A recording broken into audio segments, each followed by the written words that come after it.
Hello সবাইকে। আর এই বৃষ্টির ওয়েদার, এই বৃষ্টি মাথায় নিয়ে একটু বেরিয়ে পড়েছিলাম আউটিংয়ে সিটি সেন্টার টুতে। আমাদের আউটিং মানেই তো মোটামুটি সিটি সেন্টার টুই থাকে। প্রথমেই চলে গেছিলাম একটু বাটায়, ওখান থেকে ও একটু জুতো কিনে নিয়েছিল। তারপরে ওখান থেকে বেরিয়ে গেছিলাম ইঞ্চ 5-এ। এখান থেকে মোটামুটি আমি জুতোগুলো পারচেস করি, এখানে জুতোগুলো বেশ টেকসই হয়। আর এখান থেকে আমি একটা জুতো আর এদের ব্যাগের কালেকশনগুলো এত ভালো লাগলো, ওখান থেকে একটা ব্যাগও পারচেস করে নিয়েছিলাম।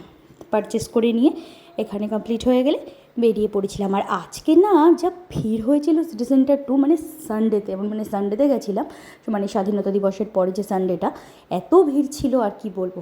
তারপরে চলে গেলাম আমার পুচকুর জন্য একটু শপিং করতে, আর ওর জন্য জুতো কিনেছি। আর দেখো এখানে বেবি গার্লদের জামাগুলো এত সুন্দর না, সত্যি এগুলো হচ্ছে বয় মমদের কিন্তু হয়, মানে মেয়েদের জামাগুলোর উপর একটু বেশি আকৃষ্ট হয়ে যায়, কিছু করার নেই। আমার ছেলে আমি এগুলো কিনতে পারবো না। আর তারপরে এখানে দেখো সুন্দর সুন্দর খেলনাও রয়েছে, কয়েকটা পারচেস করে চলে আসলাম। দেখো বাইরের ওয়েদারটার কী অবস্থা।